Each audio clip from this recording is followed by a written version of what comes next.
ठीक है, देखो ये तो हो गया था लास्ट क्लास में बैंक रोड वाला। वर्क एनर्जी पावर करेंगे, लेकिन दो चार क्वेश्चन अभी सर्कुलर के और करा देंगे, थोड़ा सा जल्दी जल्दी देख लो। सर तो हम लोगों ने कल टैंजेंशियल और रेडियल डिस्कस नहीं करा था। हाँ हाँ, मुझे याद है, वो करेंगे अभी। वो एक्चुअली स्कूल सिलेबस के पार्ट से नहीं था, इसलिए हमने उसको हटा दिया था बाद में। वो नोट्स में एक जगह आपको दिख गया होगा, लेकिन अब वो हम जब जेई वाली क्लास करेंगे तो उसमें डिटेल में करेंगे, जेई वाली क्लास में। अभी तो आपको स्कूल एग्जाम के लिए करा रहे हैं ना सिर्फ। एक ये देखो क्वेश्चन जरा यार, क्या है ना, इस क्वेश्चन को जल्दी से देखो। तो अगर आप देखो तो ये बेसिकली कह रहे हैं कि एक कार जो है वो ऐसे करके एक बम्पर टाइप का रोड है ना, स्पीड ब्रेकर टाइप की चीज। स्पीड ब्रेकर टाइप की चीज नहीं होती रोड के ऊपर ऐसे सर्कुलर टाइप का, तो उस टाइप का है, और उसका रेडियस आर है, और उसमें कह रहे हैं what force does the road exert on the car as the car passes the highest point. तो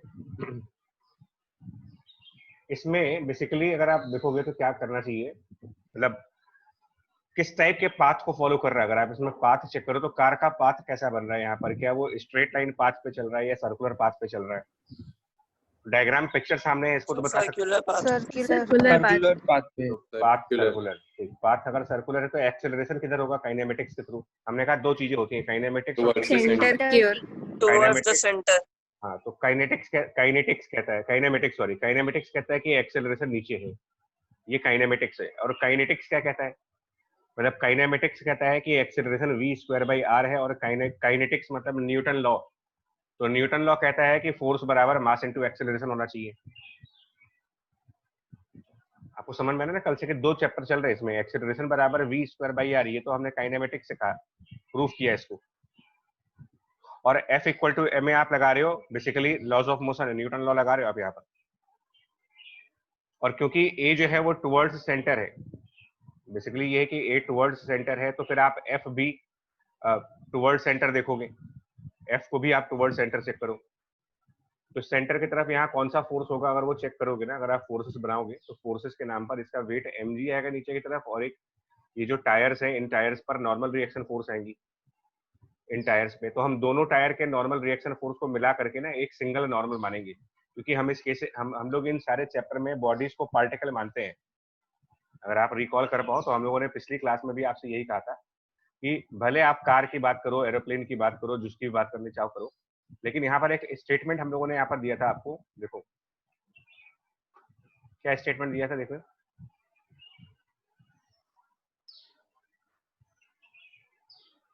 था यहाँ पर ये, first note that the acceleration must be perpendicular to path followed by the object which we will model as a particle.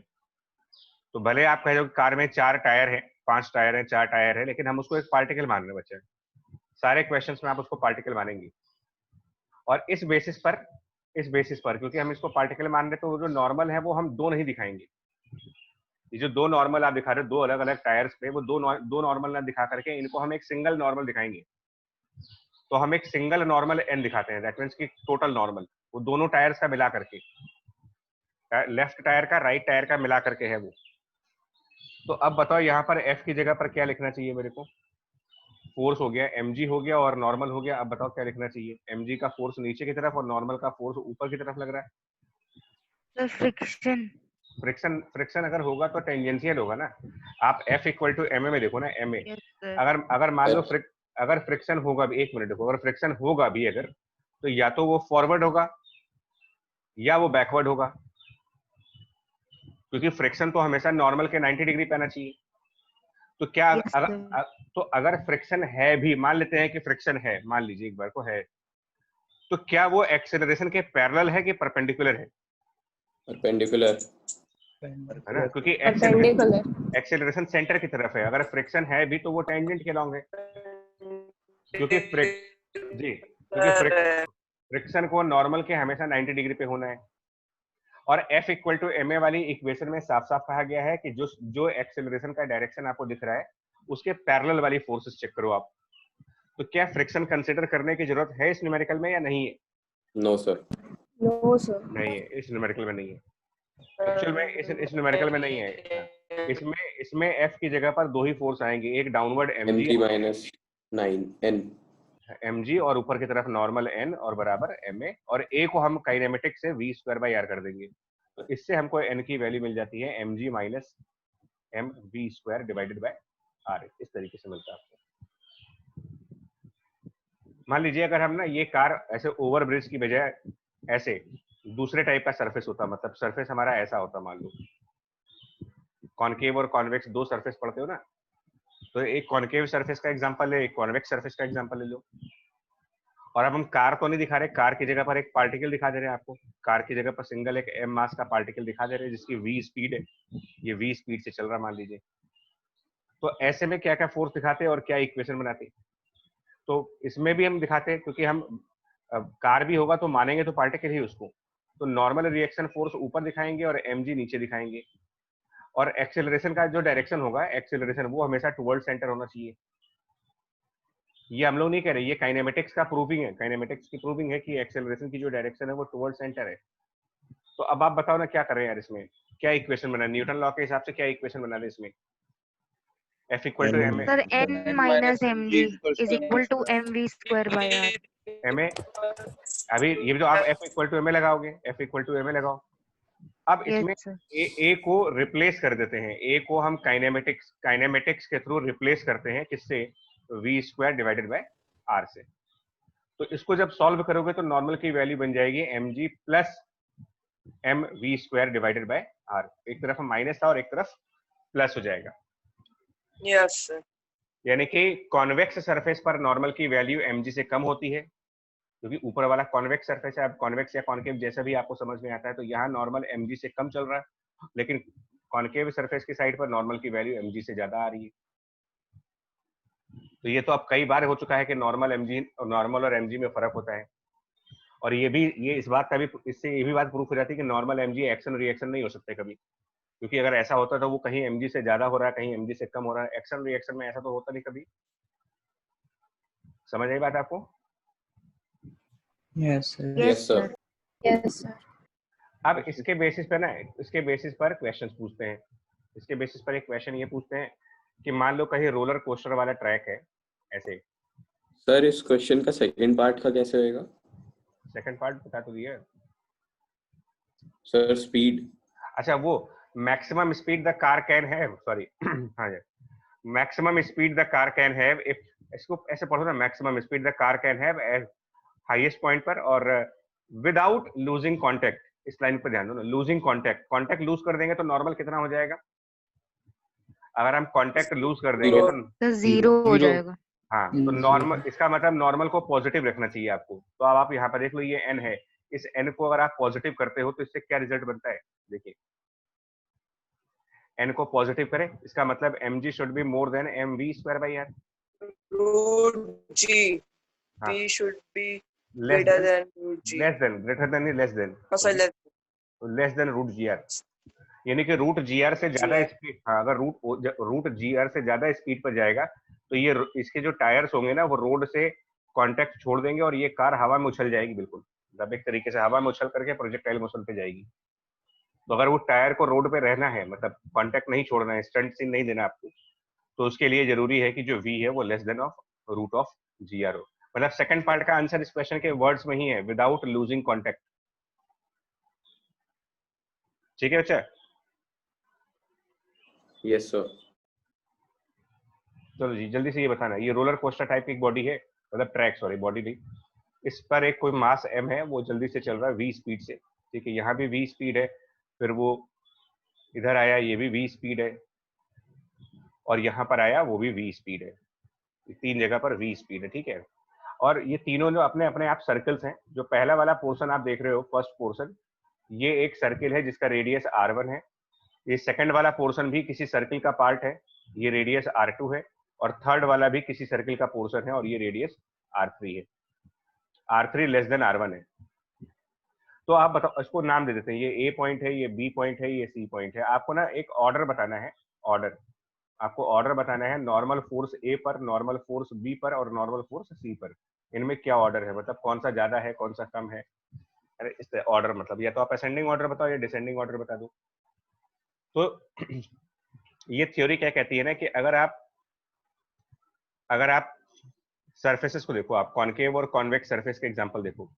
एक जगह normal reaction force की value mg minus mv square by r होती है और एक जगह पर normal reaction की value mg plus mv square by r होती है। ये ध्यान रखना है आपको, कहां पर माइनस करना है, कहां पर प्लस करना है। तो इसी प्रिंसिपल को अगले एग्जांपल में फॉलो करें, अगर इसी प्रिंसिपल को, ये वाले को, इसको अगले एग्जांपल में, तो पॉइंट ए पर जो नॉर्मल लिखेंगे वो क्या लिखेंगे, वो mg minus mv square by r है या mg plus mv square by r है? mg minus mv square by r, और उसमें भी r1 लेंगे। और पॉइंट बी पर नॉर्मल लगाओगे तो पॉइंट बी का नॉर्मल पिछले वाले कंसेप्ट के हिसाब से mg plus mv square divided by 2, और पॉइंट सी पर लगाएंगे फिर से नॉर्मल, तो mg minus mv square bye r3। अब आप देख लो कौन सा नॉर्मल सबसे ज्यादा है इसमें से। सर nb और उसके बाद सर सर NC सर फिर NC सर उसके बाद सर N भाई इन दोनों में सर माइनस NA होना चाहिए। nc है सर। सर NC क्योंकि R3 नहीं, हाँ NC है। NC होगा सर, R3 छोटा है। हाँ यस सर। Na आएगा बच्चा, सर r3 तो छोटा है, तो इनवर्सली R3 प्रोपोर्शनल सर लिखते हैं। नहीं होगा क्योंकि NA माइनस होगा। कम होगा तो वैल्यू बढ़ यस सर, जाएगी। NA होगा। भैया Na आएगा, माइनस NA होगा। वो टर्म क्योंकि छोटा हो जाएगा तो फिर डिवीजन में जो आएगा वो बड़ा R3 है। छोटा है, तो R3 अगर छोटा है तो ये डिनोमिनेटर, ये पूरी वैल्यू बड़ी हो गई, सब्ट्रैक्शन बड़ा हो गया ना, तो सब्ट्रैक्ट अगर ज्यादा चीज हो जाएगी तो बचेगा तो कम आपके पास, NC कम नहीं हो गया। Yes Yes. सर। सर देखो अब ऐसे एग्जाम में गलतियां होती हैं प्लस माइनस की, मतलब हल्की सी सिली मिस्टेक्स हो जाती हैं। चलिए जल्दी से मूव करें। ये एक बड़ा आप ये आपने कई बार झूला झूला होगा, है ना, कभी सर्कस वर्कस में गए होगे तो याद आया। Yes sir. अब वहाँ चेयर नहीं लगी होती, वहाँ कहीं घोड़ा लगा होता है, कहीं पर हाथी लगा होता है, याद आया भाई नहीं? मतलब तो मेरी गो राउंड। हाँ, मेरी ग्राउंड में तो ऐसे वो रस्सी तिरछी हो गई। तो अब इसमें जल्दी से देखें, ये इसमें जो ऊपर वाला पोर्शन है इसका रेडियस आपको दे रखा है कि ऊपर वाले पोर्शन का रेडियस r है, हालांकि वो दे रखा है आपको 8 मीटर, अगर डायग्राम देखो तो, अगर आप, है ना, मतलब r की वैल्यू 4 मीटर है। हम सिंबल्स में करना चाहते हैं इसको। सुबह गुड मॉर्निंग। और ये जो रस्सी है इसकी लेंथ दे रखी है आपको l बराबर 2.5 मीटर लेंथ की वैल्यू, और ये थीटा दे रखा है। तो ये जो चुन्नू मुन्नू लोग यहाँ पर घूम रहे हैं, है ना, इनके बारे में बात कर रहे हैं। ओमेगा स्पीड है मान लेते हैं यहाँ पर, एंगुलर स्पीड, तो ये सब सर्कुलर मोशन कर रहे हैं। तो आप इसमें इक्वेशंस बता दो मुझे। ये क्वेश्चन है HCV में मिल जाएगा तुमको, HCV में भी है ये क्वेश्चन कि ये सब जो सर्कुलर मोशन करेंगे तो इसमें से किसी एक बच्चे की इक्वेशन बनाते हैं। मान लो इसकी बनाते हैं जिसका मास m है, ये ब्लू वाला जो है, मैन इन ब्लू, इसमें तो इसकी बताते हैं m वाले मास के। क्या क्या फोर्सेस दिखाओगे इसके ऊपर, इस मास पर क्या क्या फोर्सेस लग रहे हैं? तो ग्रेविटी और सर टेंशन, बस ये दो ही लगेंगे, दो ही फोर्स हैं। बच्चे तुम्हारी आवाज बड़ी क्रैक करती है, mg और t। अब ये ध्यान रखना, ये कभी मत कहना कि सेंट्रीपिटल फोर्स लगता है, नहीं लगता नहीं है कुछ। वो फोर्स तो वैसे ही लगते हैं जैसे पिछले चैप्टर में लग रहे थे, टेंशन लगेगा, mg लगेगा, स्प्रिंग लगेगा, फ्रिक्शन लगेगा, है ना। जैसे आप पहले के चैप्टर में फोर्स दिखाते थे वैसे ही दिखाना है, कुछ नया काम नहीं है, कोई नया काम नहीं करना है। हाँ, सिर्फ एक नया काम ये करना है कि यार सर्कुलर मोशन हो रहा है तो हम ये जरूर कहेंगे कि यार इसकी एक्सेलरेशन की जो डायरेक्शन है ना वो सर्कल के सेंटर की तरफ है, ये हम जरूर कहेंगे कि इस तरफ एक्सेलरेशन। बट वो फोर्स नहीं है, इसको ध्यान रखना है, एक्सेलरेशन फोर्स नहीं है। इस तरफ आप कह सकते हो कि डायरेक्शन ऑफ एक्सेलरेशन इस तरफ है। तो फिर हम क्या करेंगे ना, F इक्वल टू ma में a equal to m into a बराबर। अब आप देख लो इस a के पैरेलल कौन सा फोर्स है, कौन सा फोर्स एक्सेलरेशन a के पैरेलल हुआ? Sir T sin theta. T sin theta. हो गया खत्म, बस हो गया, ये फर्स्ट इक्वेशन हो गई। और इसमें a को रिप्लेस कर देते हैं v स्क्वायर बाई r से। और एक्चुअल में एक पुराना कंसेप्ट याद करना पड़ेगा, v equal to r omega भी होता है यार, v और ओमेगा में एक रिलेशन होता है। Yes sir. तो यस सर। हाँ, तो जो v स्क्वायर बाई r होता है, v स्क्वायर बाई r, वो आप चाहो तो ओमेगा स्क्वायर इंटू r भी कर सकते हो। इंटू आर कर सकते हैं। अब r कितना है, ये पूरा रेडियस कितना है बच्चा? तो रेडियस आपको ये देखनी है, ये जो लाइन देख रहे हो ना यहाँ से, और ये जो पर्सन है यहाँ तक का डिस्टेंस, ये रेडियस। तो क्या ये रेडियस, 2.5 क्या ये रेडियस कैपिटल R है, कैपिटल R है या उससे ज्यादा है? सर ज्यादा है ज्यादा है सर। तो एक और 2.5 sin theta. Sin theta. मतलब r plus L sine theta, r plus L sine theta कर दें सिंबल के फॉर्म में। Yes sir. ये हो जाएगी आपकी सेकंड इक्वेशन कह लीजिए। और t cos थीटा mg को बैलेंस कर देगा, खत्म कर लीजिए इसको। t cos थीटा बराबर mg, ये दूसरी इक्वेशन हो गई। यही कोनिकल पेंडुलम मैंने बताया था आपको, ऐसे ही कोनिकल पेंडुलम, इसी को कोनिकल पेंडुलम कहते हैं। ये फटाफट देखो बच्चे, एक और क्वेश्चन है, लास्ट है बस। ये इसमें क्या है, एक ये मैडम है ना, तो ये मैडम एक रोटेटिंग सिलेंडर के अंदर चली गई है। देखो क्वेश्चन पढ़ो, ये जो ये है, पढ़ लिया? देखो ये बड़ा सा एक सिलेंडर है यार, ये बड़ा सा सिलेंडर ये ओमेगा वेलोसिटी से रोटेट कर रहा है, इसको रोटर कहते हैं, रोटर।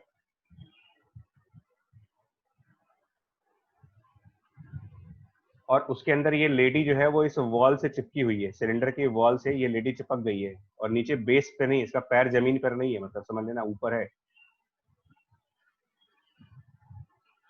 तो such that any person inside is held up against the wall when the floor drops away। जब फ्लोर है ही नहीं, मतलब फ्लोर ही नहीं है इसमें, सिलेंडर का फ्लोर नहीं है।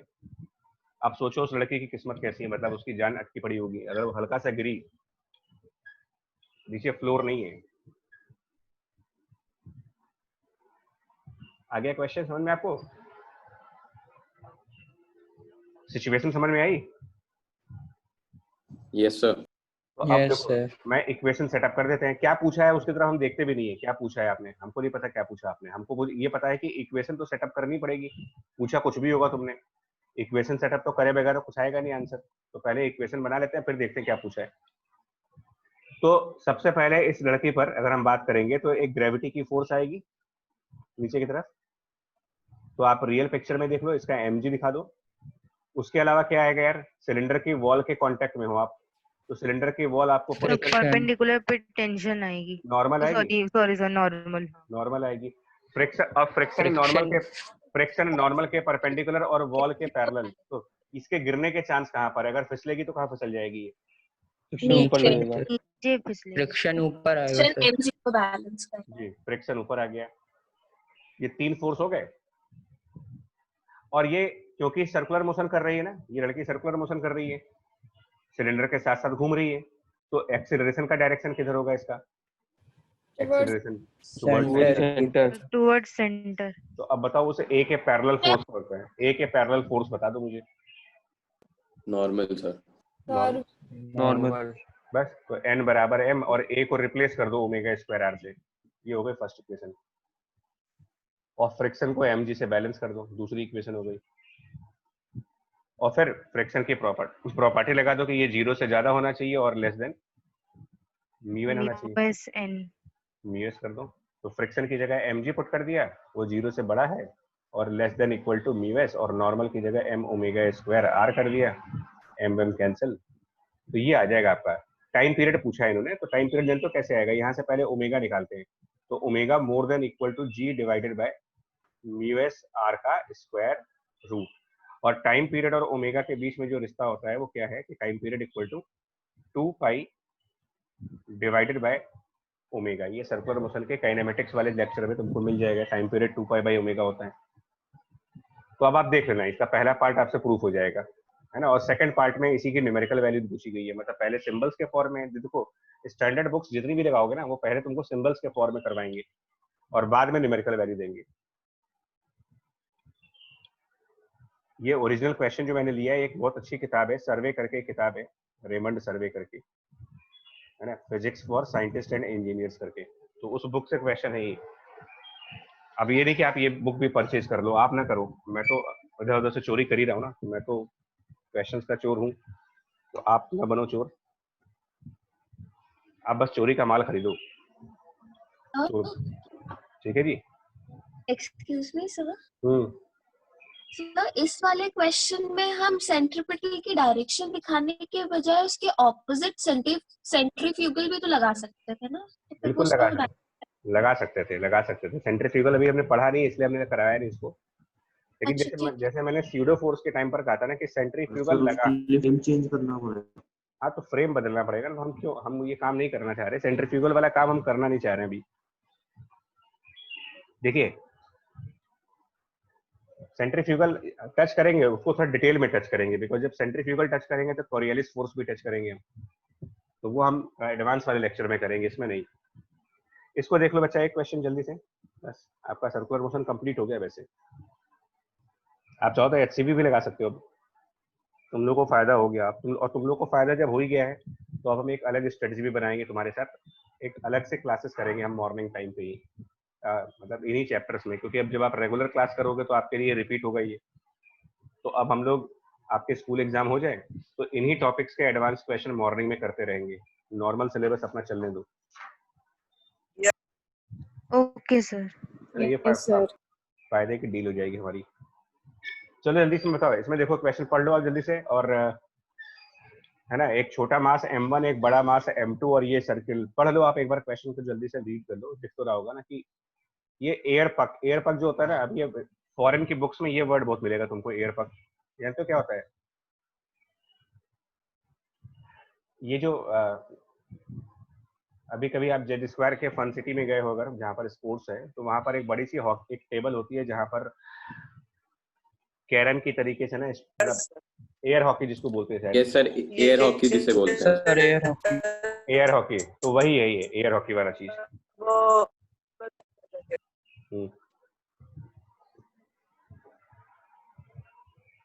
अब आप देखेंगे एक लाइन यहाँ पर, समझो, suspended mass object remains in equilibrium.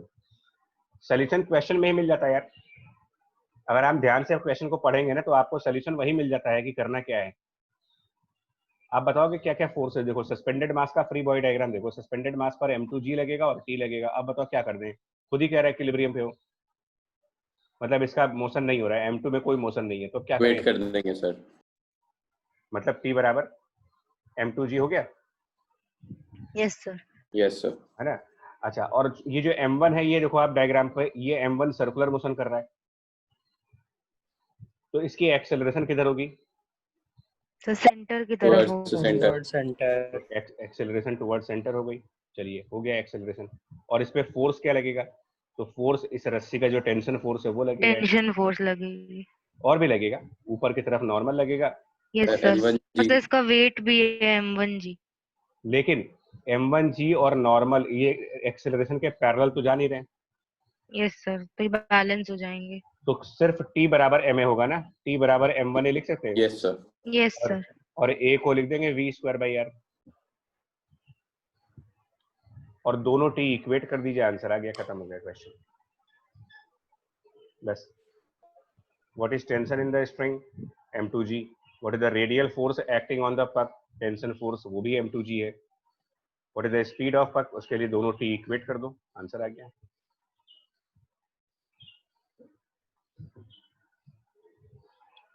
Done बच्चा, बोलो। Yes sir. यस सर, हाँ, बस ये एक क्वेश्चन, दो क्वेश्चन है, बाकी छोड़ देंगे, इसके बाद वर्क पढ़ाना है आपको थोड़ा सा। तो ये एक पायलट वाला है, देख लो। तो है ना, ये जेट एयरक्राफ्ट है और एग्जीक्यूट्स लूप द लूप, मतलब ये एक वो चल रहा है, ऐसे सर्किल में ये प्लेन को घुमाया जा रहा है, ठीक है ना। तो एयरफोर्स आपके बारे में पता ही है कि एयरफोर्स जो होती है, जितने बढ़िया तरीके से लोग दिखाते हैं, बेस्ट होते हैं पायलट, मतलब एयरफोर्स के जो होते हैं।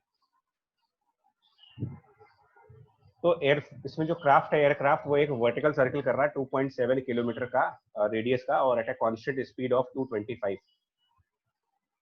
तो ये पूछ रहे हैं कि निकालना आपको ये है force exerted by the seat, मतलब जिस चेयर पे वो पायलट बैठा है, राइट साइड का डायग्राम देखिएगा, वो पायलट पर कितना फोर्स लगा रहा होगा जब वो बॉटम पर होगा और जब वो टॉप पर होगा। तो इसमें डायग्राम बना हुआ देखो आपका, कि जब आप नीचे होगे, मतलब ये जो एयरक्राफ्ट जब बॉटम साइड पर होगी, तो ये फर्स्ट वाला फिगर है, सही है ये फिगर? आपको दिख रहा है? इसको और एनलार्ज करें फिगर को, दिख रहा है, दिख रहा है जी। तो जो फर्स्ट वाली फिगर है, ये बॉटम वाली फिगर है। क्या ये सही है कि बॉटम, जब पायलट बॉटम साइड पर, मतलब इस बॉटम वाली साइड पर होगा, तो जिस चेयर पे बैठा होगा उसका नॉर्मल ऊपर लग रहा होगा और mg नीचे लग रहा होगा? Sir. Yes sir. Yes sir. और इस समय एक्सेलरेशन की डायरेक्शन किधर होगी? बॉटम पर। सेंटर की तरफ। towards the तो टुवर्ड द सेंटर मतलब ये ऊपर हुआ ना सर। तो क्या इक्वेशन बना है? क्या इक्वेशन बना है? फोर्सेस तुम्हारे सामने है, नॉर्मल लग रहा है mg n minus m g n minus mg is equal to ma। तो n बॉटम माइनस mg बराबर ma, और a को रिप्लेस कर लेते हैं v स्क्वायर बाई r से, खत्म हो गया क्वेश्चन, नॉर्मल आ गया। f इक्वल टू ma ही लगा रहे हो भाई, अलग से कुछ नहीं कर रहे हो आप। और टॉप Yes, पॉइंट sir. पर, जब टॉप पॉइंट पर चले जाएंगे तो टॉप पॉइंट पर भी एक्सेलरेशन टुवर्ड सेंटर होना चाहिए, लेकिन सेंटर नीचे है, तो आप एक्सेलरेशन को डाउनवर्ड दिखा रहे हो वहां पर। तो अब जब डाउनवर्ड एक्सेलरेशन होगा टॉप पॉइंट पर, और टॉप पॉइंट का फ्री बॉडी डायग्राम इधर बना हुआ है, ये टॉप पॉइंट वाला डायग्राम है, क्योंकि तब आप चेयर उल्टी हो जाएगी ना, ये चेयर पूरी पलट जाएगी। ये बात समझ में आ रही है कि नॉर्मल नीचे लगने लगेगा, यस सर। चेयर घूम जाएगी ना 180 डिग्री पलट करके जब जाओगे तो पूरा प्लेन उल्टा हो जाएगा। Yes sir. आप फिगर भी देख सकते हो, फिगर में देखो प्लेन का जो टॉप पोर्शन है वो बॉटम पोर्शन हो गया, प्लेन पूरी पलट गई है, जैसे गाड़ी पलट जाती है दुबे वाली वैसे। क्या इक्वेशन बनाएंगे अब? N plus sir m g n plus mg is equal to ma। Top plus mg बराबर ma, और a मतलब v स्क्वायर बाई r, खत्म हो गया क्वेश्चन। और ये जो नॉर्मल दिखा रहे हो ना, यही इसका एपरेंट वेट भी कहलाएगा, ध्यान रखिएगा। यानी कि बॉटम पर अलग एपरेंट वेट आएगा और टॉप पॉइंट पर अलग एपरेंट वेट आएगा, क्योंकि नॉर्मल को ही एपरेंट वेट कहा गया है।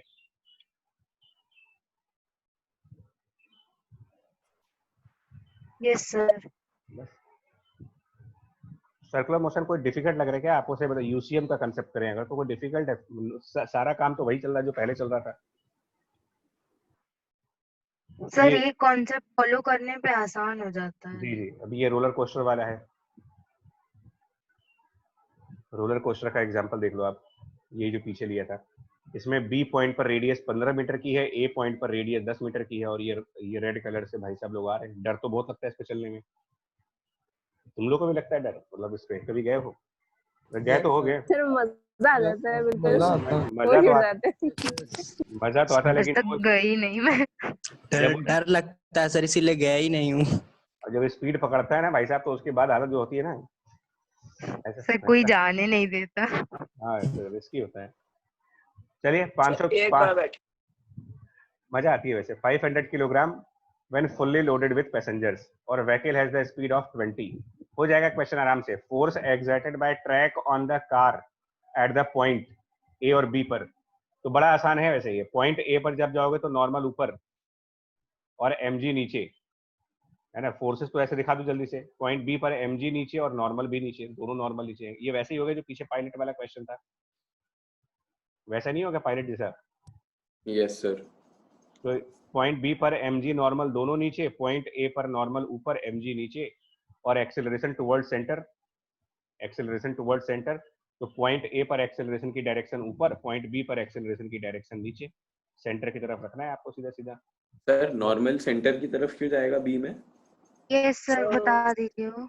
ये तो नहीं है ना। नॉर्मल, सॉरी यार, नॉर्मल उल्टा हो गया भाई, मेरी mistake. Yes sir normal Yes, sir. नीचे से जाना नहीं नहीं सॉरी, वो उल्टी नॉर्मल, थोड़ी ना हो गई। नॉर्मल उल्टा नहीं। नॉर्मल ऊपर ही जाएगा ना। हाँ बच्चा, वो मिस्टेक हुई है, वो जल्दीबाजी के चक्कर में नॉर्मल ऊपर लगेगा, नॉर्मल ऊपर रहेगा, mg नीचे, एक्सेलरेशन नीचे हो जाएगा। तो अब यस सर। हाँ, तो उस हिसाब से इक्वेशन ए पॉइंट पर जो बनेगी ना, ए पॉइंट पर इक्वेशन जब बनाओगे तो उसमें एक्सेलरेशन ऊपर साइड की तरफ है, तो n माइनस mg लिखेंगे और लिखेंगे इसको mv स्क्वायर बाय r। और जब आप बी पॉइंट पर इक्वेशन बनाओगे, और इसमें रेडियस ए पॉइंट वाले रखना, बी पॉइंट पर गए तो mg नीचे है, n ऊपर, mg माइनस n बराबर m v स्क्वायर, और यहाँ पर बी पॉइंट का रेडियस रख देंगे, r भी रख देंगे, क्योंकि रेडियस अलग अलग है ना। ए पॉइंट पर 10 मीटर का रेडियस है, बी पॉइंट पर 15 मीटर का रेडियस।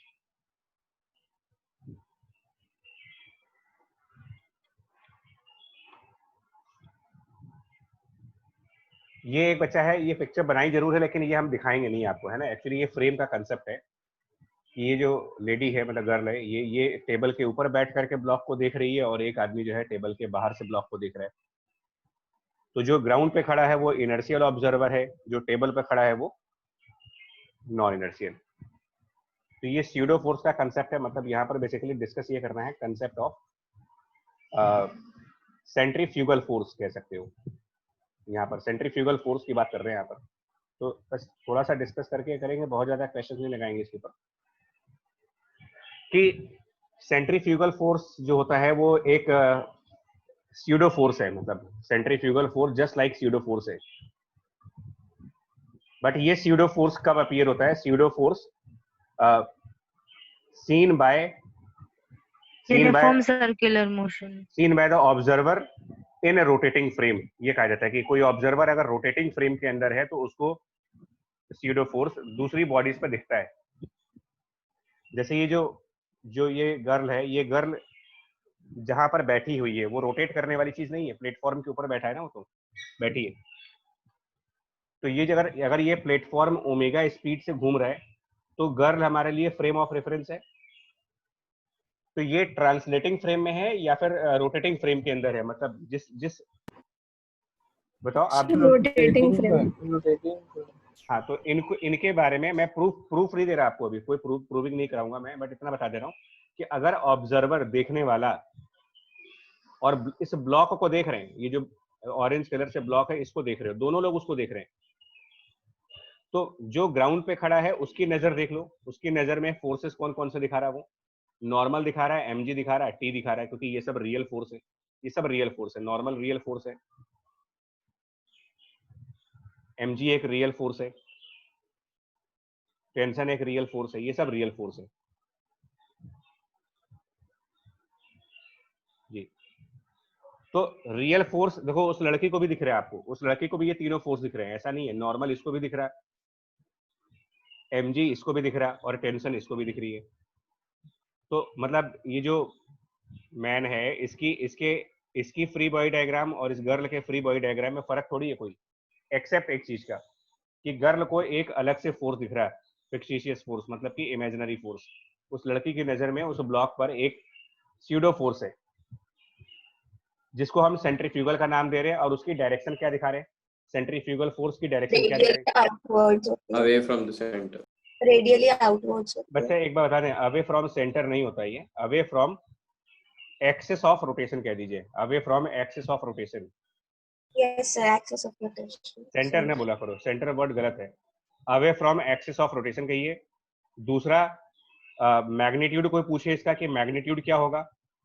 मैग्नीट्यूड, तो मैग्नीट्यूड होता है मास ऑब्जेक्ट जिसको हम देख रहे हैं, ऑब्जेक्ट जिसको आप देख रहे हो, ऑब्जेक्ट सीन जिसको देखा जा रहा है, इनटू ओमेगा स्क्वायर। ओमेगा किसका? ओमेगा किसका? ऑब्जर्वर का, ऑब्जर्वर फ्रेम का, रोटेटिंग प्लेन का, फ्रेम का। और आर क्या है? तो आर है distance of object seen from axis, distance of object seen from axis, away from the axis of rotation. और ये दिखेगा किसको? Centrifugal force. आप इस पिक्चर को सामने देख लो, क्या दोनों डायग्राम्स में सेंट्रीफ्यूगल दिखा रहे हो? नो सर, तो किसको दिखेगा? नॉन इनर्शियल तो जो ऑब्जर्वर, खुद ही उस Non-inertial। फ्रेम में नॉन इनर्शियल, रोटेटिंग फ्रेम, जो रोटेटिंग फ्रेम में है। जी प्रणव, हाँ वही बोल रहा हूँ कि आप स्यूडो फोर्स तब लगाएंगे जब ऑब्जर्वर आपका आप ये मानो कि हमने ऑब्जर्वेशन जो है वो उस घूमते हुए बॉडी के अंदर से की है, हमारा ऑब्जर्वर उसी बॉडी में है जो चीज घूम रही है, रोटेट कर रही है। जैसे ये राइट साइड में एक प्लेटफॉर्म रोटेट कर रहा है, यहाँ पर इस प्लेटफॉर्म पर अगर आप खड़े होकर के या बैठ करके किसी बॉडी को देखोगे तो स्यूडो फोर्स दिखेगा, लेकिन ग्राउंड से देखोगे स्यूडो फोर्स नहीं दिखेगा आपको। तो हम स्यूडो फोर्स का ही नाम बदल रहे, सिर्फ स्यूडो फोर्स ही है, स्यूडो फोर्स को हमने नाम दे दिया है सेंट्रीफ्यूगल फोर्स से। एग्जांपल दिखा देते हैं, ये तो पिक्चर थी, अब एक एग्जांपल देखूं। मान लीजिए अगर हम कह देते कि हमारे पास कोई एक हेमीस्फीयर टाइप की चीज है ना, कटोरा टाइप,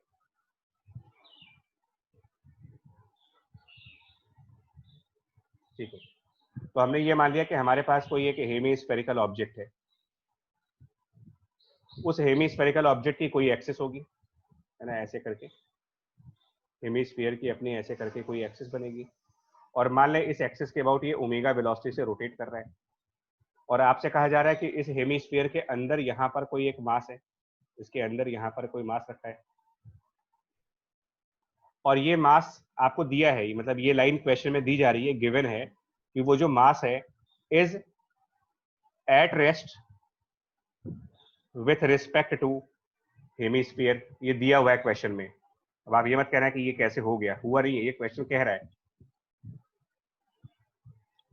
और हेमिस्फीयर का रेडियस कैपिटल आर है, जो हेमिस्फीयर है उसका रेडियस कैपिटल आर है, और ये एंगल थीटा दे रखा है आपको, जहां पर वो मास है ये लाइन थीटा एंगल पर है।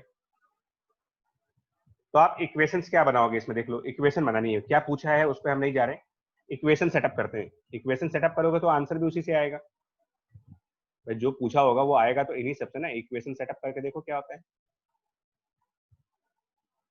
तो एक काम करते हैं ना, नहीं है ना इसमें, फ्रिक्शन हो भी सकता है, नहीं भी हो सकता है। पहले आप ना मानो, चलो स्मूथ मान लो, स्मूथ मान के चलते हैं, तब बताते हैं।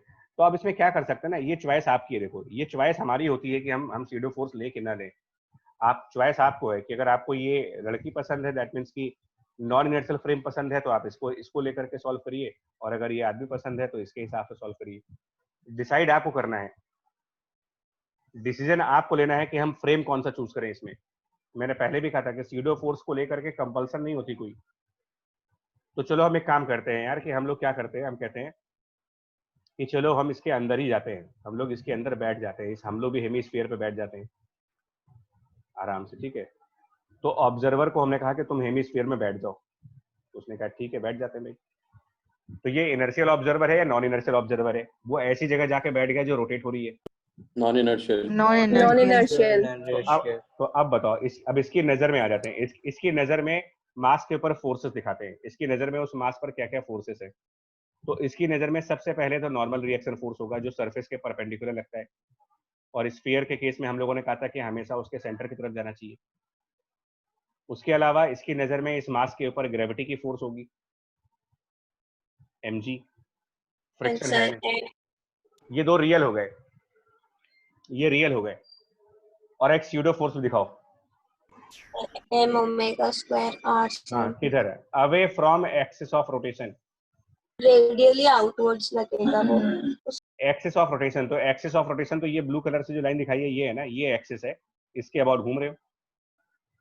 मतलब अगर इसको हम ए डैश नाम दे तो एक्सिस तो हमारी ए डैश है ना, तो ए डैश की तरफ दो ऑप्शन है, ए डैश की तरफ जाना है या ए डैश से दूर जाना है। एक पॉइंट में मेंशन करना भूल गया, आपको बता दें, away from axis of rotation and always perpendicular to axis. ये भी ध्यान रखिएगा, perpendicular to axis of rotation होना चाहिए। स्यूडो फोर्स, सेंट्रीफ्यूगल फोर्स हमेशा एक्सिस ऑफ रोटेशन के 90 डिग्री एंगल पर होना चाहिए। तो ये एक्सिस के 90 डिग्री एंगल पर हम क्या करें, इस मास से चले तो हम लेफ्ट साइड पर जाए या राइट साइड पे जाए? राइट साइड पे। Right side. राइट साइड जाना है आपको। स्यूडो फोर्स राइट साइड होगा, सेंट्रीफ्यूगल राइट साइड होगा, और एक्सिस के परपेंडिकुलर हमेशा 90 डिग्री पर, ऑलवेज। इसको ध्यान रखना है रूल। सेंट्रीफ्यूगल फोर्स की गलती कभी मत करिएगा, सेंट्रीफ्यूगल हमेशा ही इस एक्सिस के परपेंडिकुलर। और इसकी वैल्यू बताई क्या गई है, जिस मास को आपने देखा है, और ओमेगा जिस फ्रेम का है, और r distance of object from axis. तो क्या मतलब हुआ, मास तो इसका m है, फ्रेम मतलब ये हेमिस्फीयर का है ओमेगा स्क्वायर, और ये मास उस एक्सिस से कितनी डिस्टेंस पर है, यानी कि ये डिस्टेंस चाहिए आपको, ये डिस्टेंस स्मॉल m और एक्सिस के बीच का डिस्टेंस। तो ये डिस्टेंस कितना होगा जानते हो? ये डिस्टेंस, ये कैपिटल आर तो होगा नहीं, r sin theta, r sine theta होगा। तो ये सेंट्रीफ्यूगल होगा। कुछ लोग क्या होता है ना, सेंट्रीफ्यूगल ऐसे दिखाते हैं, स्फीयर की सेंटर से बाहर दिखा देते हैं ऐसे एंगल पर, ये सेंट्रीफ्यूगल कुछ लोग दिखा देते हैं।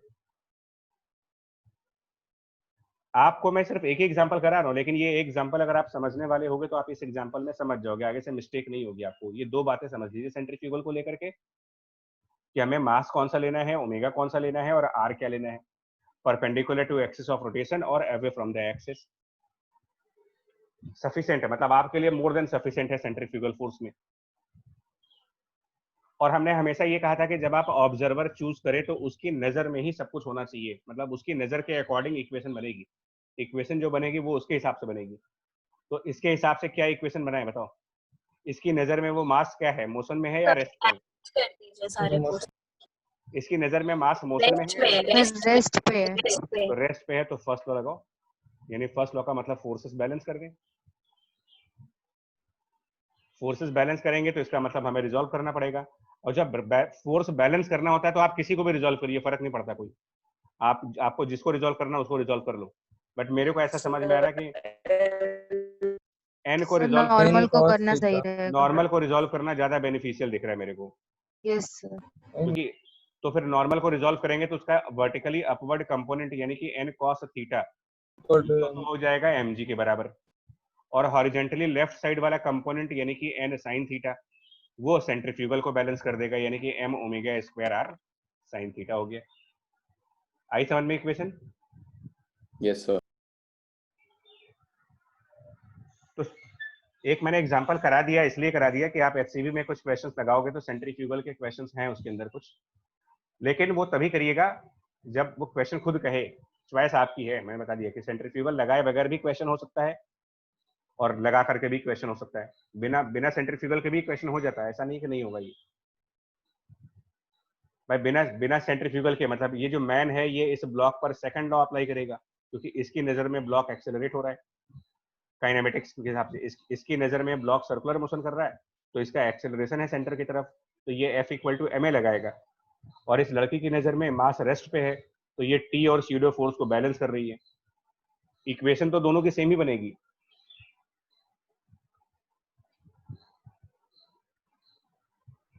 ये एग्जांपल समझ में आ गया आपको हेमिस्फीयर वाला? Yes sir. Yes sir. Yes, sir. ठीक है, चलिए जी हो गया। अब इसके बाद अपने आप करिएगा वर्क डन बाय फोर्स। करीब हाफ एन आवर के आसपास लगेगा, 20-25 मिनट्स लगेंगे इसमें। तो वर्क डन बाय फोर्स का अगर हम मतलब निकालें कि वर्क डन बाय फोर्स कैसे निकालते हैं यार। अच्छा, मैंने एक सिलेबस देखा था कि वर्क वाले चैप्टर में ही ना कोलिजन और एनर्जी का कंसेप्ट था, तो कोलिजन एनर्जी तो हम पहले ही पढ़ चुके हैं, इसलिए हमारा सिलेबस इस चैप्टर में छोटा हो गया है वर्क वाले में। तो ये फॉर्मूले से स्टार्ट कर लेते हैं यार, वर्क डन बाय फोर्स का क्या फॉर्मूला होता है ना, मतलब आप सबको आइडिया होगा इसके बारे में कि वर्क डन बाय फोर्स क्या होता है। आपको एक बात हम आपसे क्लियर कर दें कि वर्क डन बाय फोर्स का मतलब हम जो बात कर रहे हैं वो मैकेनिकल वर्क की बात कर रहे हैं। अब आप कहोगे मैकेनिकल के अलावा और कौन सा वर्क होता है, क्या मैकेनिकल के अलावा भी कोई वर्क होता है? बैठ कर टीवी देखना। हाँ, बैठ के टीवी देखना, शाबाश, ये भी एक वर्क है। हाँ, बिल्कुल सही बात है। इसमें कितना और वर्क जो किया? प्रैक्टिकली दिखे कि हो रहा है, लेकिन एक्चुअली जैसे कूली अगर लगेज उठा रहा है परपेंडिकुलरली। तो ये कुली वाला कंसेप्ट में प्रॉब्लम क्या होती है बता देते हैं आपको। एक्चुअली क्या होता है कि आप इसमें मस्कुलर एनर्जीज को कभी भी मतलब मसल्स वाले को यूज नहीं करोगे। जहां पर बॉडी की मसल्स यूज हो रही है ना, तो कुली वाले में बॉडी के मसल्स यूज होती है, क्योंकि अगर हम इसको डेफिनेशन वाइज देखेंगे तो फंस जाओगे आप, और फिर आगे कुछ क्वेश्चंस में हो सकता है कि आप कन्विंस ना हो हमसे, आपको लगेगा कि यार हम कुछ और कह रहे हैं।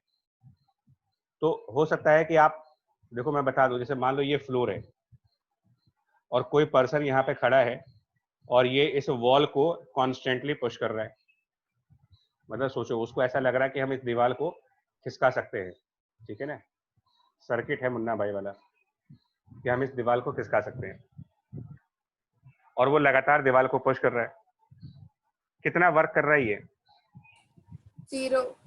देखो 0। मैकेनिकल वर्क 0 कर रहा है, लेकिन मस्कुलर वर्क हम कंसिडर नहीं कर रहे हैं। मस्कुलर वर्क तो होगा ना, थकेगा नहीं क्या वो? आप एक दीवार को 1 घंटे तक पुश करो जरा और बताओ आप टायर्ड हुए कि नहीं हुए? तो थक जाएगा वो। तो फिर जी वर्क सर। हुआ ना, वर्क हुआ, मैकेनिकल नहीं हुआ, लेकिन बॉडी के अंदर मसल्स का मस्कुलर वर्क हुआ इसका। तो इस टाइप को हम इस चैप्टर में काउंट नहीं कर रहे हैं, इस टाइप की सिचुएशन को इस चैप्टर में काउंट नहीं कर रहे हैं हम, जाने चाहिए। मतलब मस्कुलर वर्क्स की हम बात नहीं करेंगे जहां पर मसल्स है, मतलब पर्सन की बात नहीं करेंगे हम। मैकेनिकल वर्क मतलब जहां पर फोर्स है और जहां पर डिस्प्लेसमेंट है, मतलब फोर्स लग रहा हो और डिस्प्लेसमेंट हो रहा हो, इन दो की बात करेंगे, फोर्स एंड डिस्प्लेसमेंट। कभी कभी बिना डिस्प्लेसमेंट के भी वर्क होता है, ऐसा नहीं है, ये मत समझना कि बिना डिस्प्लेसमेंट के वर्क होता ही नहीं है, तब भी होता है, लेकिन फिर वो मैकेनिकल वर्क नहीं है। वो आपका बॉडी का मस्कुलर वर्क कहलाता है कि मसल्स आपकी यस सर। मसल्स में स्ट्रेन होता है, मसल्स रिलैक्स करती हैं, तो वहां पर भी एनर्जी लॉस होती है।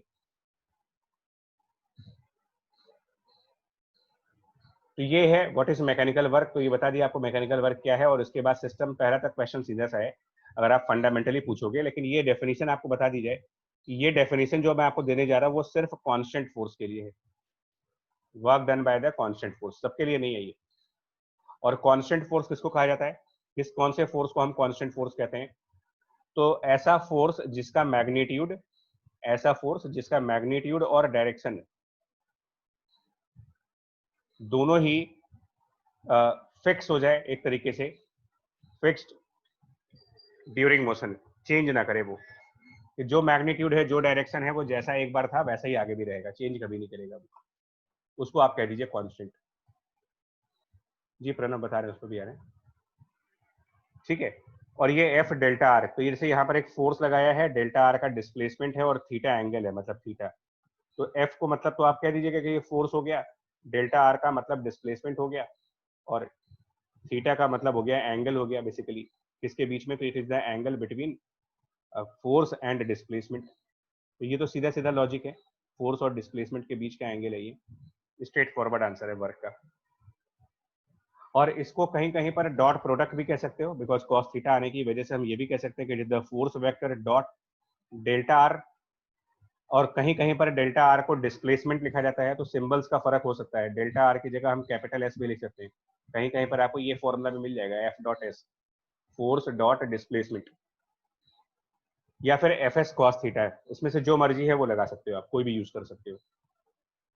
अब इसको हमको समझना होगा, इस कंसेप्ट को समझना होगा कि ये तो हो गया मैथमेटिकल फॉर्मूला, ठीक है, ये तो मैथमेटिकल फॉर्मूला हो गया कि वर्क फोर्स और डिस्प्लेसमेंट के डॉट प्रोडक्ट से आएगा, फोर्स डिस्प्लेसमेंट की डॉट प्रोडक्ट से। तो इस बात को समझने के लिए ना कुछ एग्जांपल्स जरूरी है हमारे लिए, बहुत जरूरी एग्जांपल्स। तो पहले मैं एक एग्जांपल लेता हूँ कि आपसे ये कहा जाए कि एक पार्टिकल है, पार्टिकल मूव्स फ्रॉम, कोई उसके कोऑर्डिनेट्स है मान लीजिए 1, 3, 7, और यहाँ से वो जा करके किसी नए कोऑर्डिनेट पे चला गया 8, -2, 3 मान लेते हैं, और under a force F vector equal to कुछ दे रखा होगा उसकी 3i cap plus 12j cap और -5k कैप मान लीजिए, सब SI यूनिट्स में है। तो find work done, straight forward question है कि W कितना होगा, वर्क कितना होगा। तो हम लोगों ने इसमें क्या किया कि स्ट्रेट फॉरवर्ड क्वेश्चन है, तो पहले फोर्स का वेक्टर नोट कर लिया कि फोर्स का वेक्टर 3i कैप हो गया प्लस 12j कैप हो गया और -5k कैप, और फिर हम लोगों ने डिस्प्लेसमेंट नोट किया। तो डिस्प्लेसमेंट 1 से 8 कर रहे हो आप एक्स एक्सिस के ऊपर, मतलब एक्स कोऑर्डिनेट की बात करें तो वो 1 से 8 हो गया, यानी कि 7 मीटर का डिस्प्लेसमेंट है आई कैप डायरेक्शन में। वाई कोऑर्डिनेट में आप 3 से -2 जा रहे हो, मतलब वाई कोऑर्डिनेट 3 था और -2 हो गया, तो इसका मतलब हम कितना डिस्प्लेस कर रहे हैं और किधर की तरफ डिस्प्लेस कर रहे हैं। अगर वाई एक्सिस पर, अगर आप वाई एक्सिस नेगेटिव एक्सिस की तरफ -5 5 5j कैप, -5j कैप, तो -5j कैप आप यहाँ लगाओगे, और जेड एक्सिस पर कितना डिस्प्लेसमेंट कर रहे हो, कोऑर्डिनेट देख के बताओ। -4k -4k cap. अब आप इसका वेक्टर वाला लॉजिक लगाओ, इनका डॉट प्रोडक्ट क्या होगा, एफ डॉट एस, जो कि वर्क डन है। तो वेक्टर में ये बताया जा चुका है कि कंपोनेंट फॉर्म में जब डॉट प्रोडक्ट लेना होता है आपको, तो कंपोनेंट्स मल्टीप्लाई करके ऐड कर देंगे। हाँ, तो 3 × 7 करेंगे 21 हो गया, और 12 को इस -5 से मल्टीप्लाई करेंगे यानी -60 हो गया, और -5 और -4 यानी कि 20, इतने जूल्स इसका आंसर आ जाएगा। सीधा सीधा क्वेश्चन है, -19 जो भी आंसर है, जो भी है माइनस प्लस जो भी आएगा, सीधा सीधा आंसर है यार इसका, है ना। मतलब ये चैप्टर बहुत आसान है, वर्क एनर्जी पावर बहुत ही इजी चैप्टर है और बहुत अच्छा भी लगता है ये, बता रहा हूँ आपको ये। अब लेकिन ना मैं एक पॉइंट, ये तो स्ट्रेट फॉरवर्ड क्वेश्चन मैंने आपको ये बता दिया, फॉर्मूले को देख करके सीधे सीधे बता दिया। आप एक चीज समझो, यहाँ पर क्या कहा गया है कि ये जो फोर्स है, ठीक है, आप इसको अलग डायग्राम दिखाते हैं आपको, अलग डायग्राम। हम लोग क्या कह रहे हैं कि फोर्स की एक डायरेक्शन दी गई है और एक डायरेक्शन डिस्प्लेसमेंट की दी गई है, आपको फोर्स दिया गया है और डिस्प्लेसमेंट दिया गया है इस तरफ। तो आप ये बताओ, ये जो डिस्प्लेसमेंट है जिसको हम डेल्टा आर भी लिख सकते हैं या एस भी लिख सकते हो, कोई दिक्कत नहीं है, दोनों में से चलेगा, और ये एंगल थीटा है। तो अगर हम इस फोर्स के कंपोनेंट करते हैं, अगर इस फोर्स को रिजॉल्व करें, तो फोर्स का कौन सा कंपोनेंट डिस्प्लेसमेंट की साइड पर जाएगा। अगर हम फोर्स के कंपोनेंट करना चाहें तो कौन सा कंपोनेंट फोर्स का ऐसा है जो डिस्प्लेसमेंट वाली साइड पर होगा, और F कौन cos F theta. cos F theta. cos theta. हाँ, और कौन सा कंपोनेंट डिस्प्लेसमेंट के परपेंडिकुलर होगा? तो यहाँ पर कंपोनेंट ऑफ F जो कि पैरेलल टू डिस्प्लेसमेंट की बात करें तो ये कंपोनेंट F cos थीटा है, और component of F perpendicular to displacement की बात करते हो अगर आप, तो ये आपके लिए F sin थीटा है। तो जो वर्क आप निकालते हो वो किसके थ्रू निकालते हो? वर्क जो फॉर्मूला तो है F delta R cos theta.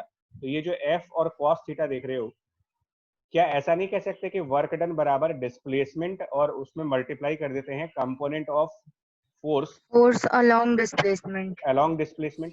कह सकते हैं component of force along displacement को डिस्प्लेसमेंट से मल्टीप्लाई करके वर्क आ जाएगा। Yes sir.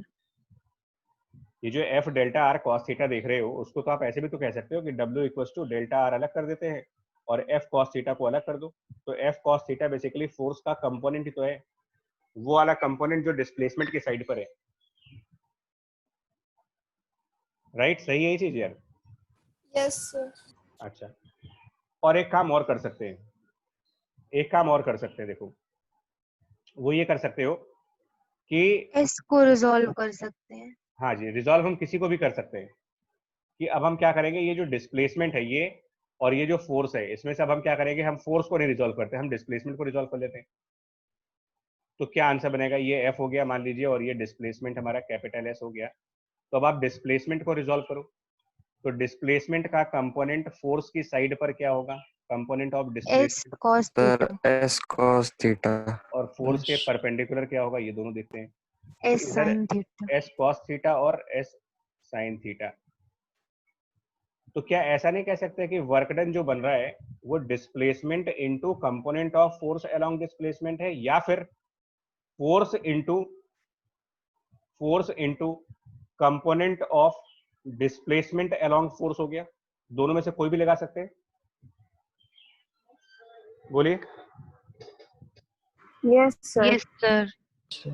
लेकिन ये सारी बातें तब होंगी, ये जो भी जो पढ़ रहे हो ना, ये सब कुछ तब है, जो कुछ भी अभी तक आपने पढ़ा है ये सब कुछ तब है जब ऊपर वो बॉक्स वाली कंडीशन सेटिस्फाई हो रही हो। बॉक्स वाली कंडीशन मतलब कौन सी कंडीशन सेटिस्फाई हो रही हो कि कांस्टेंट हो। ये ऐसा Stand फोर्स force. जिसका डायरेक्शन और मैग्नीट्यूड कभी चेंज हो ही ना, तब आप ये काम कर सकते हो। अब मैं इस पर एक इलस्ट्रेशन दे रहा हूं, देखो इसको समझाने के लिए भी एक एग्जांपल है।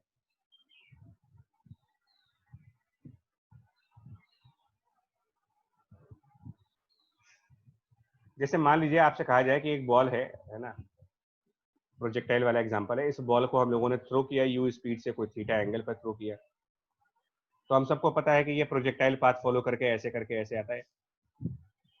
आप ये बताओ यहाँ पर मतलब इसको कोई आप इसको हम मान लेते हैं कि this is the position at some time t2 या position at some time t, और ये बॉल की पोजीशन थी at time t equal to 0, position at time t equal to 0। और इस प्रोसेस में इस बॉल ने हॉरिजॉन्टल डिस्प्लेसमेंट जो किया वो x किया है और वर्टिकल डिस्प्लेसमेंट जो किया वो y किया है। तो अगर कोई पूछे कि वर्क बाय ग्रेविटी क्या होगा, work by the force of gravity, ये पूछा जाएगा। जी जी, तो अब ये बताओ कि ग्रेविटी का फोर्स जब बॉल को फेंका गया होगा तो किस तरफ लग रहा होगा? बॉल को जब फेंका गया होगा तो ग्रेविटी की फोर्स की डायरेक्शन क्या रही होगी? नीचे ही, Downward. थोड़ी देर बाद जब बॉल और आगे बढ़ गई तो क्या होगी? नीचे, जब बॉल थोड़ा और नीचे ही आगे रहेगी। सर तो भी डाउनवर्ड होगी। तो भी डाउनवर्ड होगी। उसके बाद क्या होगी? सर तब भी डाउनवर्ड रहेगी। हमेशा से डाउनवर्ड ही रहेगी। इसका मतलब Yes, ये वो केस नहीं हो गया कि फोर्स का डायरेक्शन चेंज नहीं हो रहा यस सर। और मैग्नीट्यूड मैग्नीट्यूड भी नहीं होगा सर। मैग्नीट्यूड भी नहीं चेंज तो हो रहा। डायरेक्शन भी नहीं चेंज हुआ, मैग्नीट्यूड भी नहीं चेंज हुआ, तो यही तो मुझे चाहिए था, मुझे यही तो चाहिए था, मैग्नीट्यूड। Constant force. हाँ, तो अब इसका वर्क कैसे निकालेंगे? Force into component of displacement along force करिए, force multiplied by component of displacement along force. तो फोर्स यहाँ पर क्या है? mg, और हमें चाहिए इसके अलोंग, तो मतलब component of displacement along mg, ये कह दीजिए mg के अलोंग। तो mg तो वर्टिकल फोर्स है यार, सर इसके अलोंग कोई डिस्प्लेसमेंट ही नहीं है। है बेटा है, इसका मतलब आप वर्टिकल डिस्प्लेसमेंट हो ना, mg वर्टिकल है तो आपको वर्टिकल डिस्प्लेसमेंट चाहिए। वर्टिकल डायरेक्शन में कौन सा डिस्प्लेसमेंट है, x है या y है? Y. वाई है, लेकिन यहाँ पर एक साइन कन्वेंशन भी आएगा, साइन कन्वेंशन, क्योंकि यहाँ कॉस थीटा भी होता है, कॉस थीटा। या कंपोनेंट्स के हिसाब से देखोगे ना, तो कंपोनेंट के हिसाब से क्या बनेगा, mg की डायरेक्शन डाउनवर्ड है और y की डायरेक्शन अपोजिट है। मतलब ये जो mg देख रहे हो, अगर आप कन्वेंशन देखो तो mg तो डाउन है, लेकिन जो वर्टिकल डिस्प्लेसमेंट है ये ऊपर है। तो क्या ये दोनों सेम साइन के होंगे? एक डाउनवर्ड डायरेक्शन में चल रहा है, एक अपवर्ड डायरेक्शन। No sir. इसका मतलब आगे माइनस mgy। हाँ, तो अब आप कहोगे work done by gravity is minus mgy। Sir अगर पूरा प्रोजेक्टाइल मोशन हो जाता तो तब जीरो हो जाएगा, तब जीरो हो जाता ना तब सर? जीरो हो जाएगा, तब जीरो हो जाएगा। मतलब सर क्योंकि वाई में बचेगा नहीं कोई जी, डिस्प्लेसमेंट। बिल्कुल बिल्कुल। तो ये Yes. डिपेंड करता है कि हम कितनी कितनी ड्यूरेशन का वर्क निकाल रहे हैं, कहाँ से कहाँ तक का वर्क निकाल रहे हैं आप, किस पॉइंट से किस पॉइंट के बीच में वर्क निकाल रहे हैं, ये हमको कंसिडर करना होगा। आई बात समझ में mg वाला? हाँ, अगर कोई बॉडी, जी बोलो बोलो। यस अगर लेकिन पूरा आगे गिर जाता तो उसका कुछ तो डिस्प्लेसमेंट भी होता और उस पे कुछ फोर्स भी लगा होता, लेकिन वही तो तो बात है ना, उसका फिर तो हॉरिजॉन्टल डायरेक्शन में डिस्प्लेसमेंट होगा यही तो बस। बात है ना कि हाँ। क्या वो डिस्प्लेसमेंट फोर्स के अलोंग आ रहा है या फोर्स के परपेंडिकुलर आ रहा है। अगर ये पूरा प्रोजेक्टाइल देख लोगे आप, तो पूरा प्रोजेक्टाइल कंप्लीट होने के बाद तो डिस्प्लेसमेंट आपका ये हुआ, कंप्लीट प्रोजेक्टाइल के बाद ये डिस्प्लेसमेंट हुआ, जिसको रेंज कहते हो। तो फिर अगर आप मतलब इसको ए पॉइंट कह दें, इसको बी पॉइंट कह दें, और अगर आप ए से लेकर के और बी तक की बात करते हो और कहे जाए कि वर्क बाय ग्रेविटी क्या हुआ, तो क्या आंसर देंगे हम? 0. जीरो, क्योंकि डिस्प्लेसमेंट है लेकिन फोर्स के 90 डिग्री एंगल पर है ना, फोर्स के अलोंग कहाँ है, तो हम कह देंगे जीरो आंसर है। Okay sir. है ना। डिस्प्लेसमेंट को देखिए, डिस्प्लेसमेंट होना इंपॉर्टेंट नहीं है, डिस्प्लेसमेंट की डायरेक्शन भी इंपॉर्टेंट है कि वो डिस्प्लेसमेंट और जो हम फोर्स ले रहे हैं वो आपस में कितना एंगल बना रहे हैं। Okay sir. ठीक है जी। हाँ, अच्छा, अगर कोई बॉडी ऊपर से नीचे आएगी तो ग्रेविटी का वर्क क्या लिखोगे? ये तो बॉडी नीचे से ऊपर जा रही है, अगर कोई बॉडी ऊपर से नीचे आ रही है तो ग्रेविटी का वर्क क्या लिखेंगे आप बताओ इसके हिसाब से? Gy. मतलब जैसे अगर हम ये कहें कि एक बिल्डिंग वाला एग्जांपल ले लें, कि ऐसे करके बिल्डिंग वाला एग्जांपल देख लो आप। अगर हम बॉडी को ऊपर से फेंकते हैं, यहाँ कहीं से मान लो एक m मास को हमने फेंका और वो प्रोजेक्टाइल करके नीचे आ गई, तो इसमें, और ये हाइट h है, तो ग्रेविटी ने क्या वर्क किया इस क्वेश्चन में? mgh है ना। तो आप आराम से देखो, आप चाहे कहीं भी जाओगे, यहाँ पर भी mg नीचे लग रहा होगा, यहाँ पर भी mg नीचे लग रहा होगा, यहाँ पर भी mg नीचे लग रहा होगा। थ्रू आउट ये mg की डायरेक्शन सेम है, कहीं पर चेंज नहीं हो रही है। ऐसा नहीं कि कहीं पर mg किसी और डायरेक्शन चला जाएगा। तो ऐसे ऐसे क्वेश्चंस में आपको mg, है ना, वर्टिकल है ये, तो आप सिर्फ ये देखिए कि वर्टिकल मोशन क्या किया आपने, हॉरिजॉन्टल मोशन क्या किया, उससे मतलब नहीं है। मतलब कि आप ये डिस्टेंस जिसको रेंज कहते हो, इससे क्या मतलब हमको, ये तो हॉरिजॉन्टल है।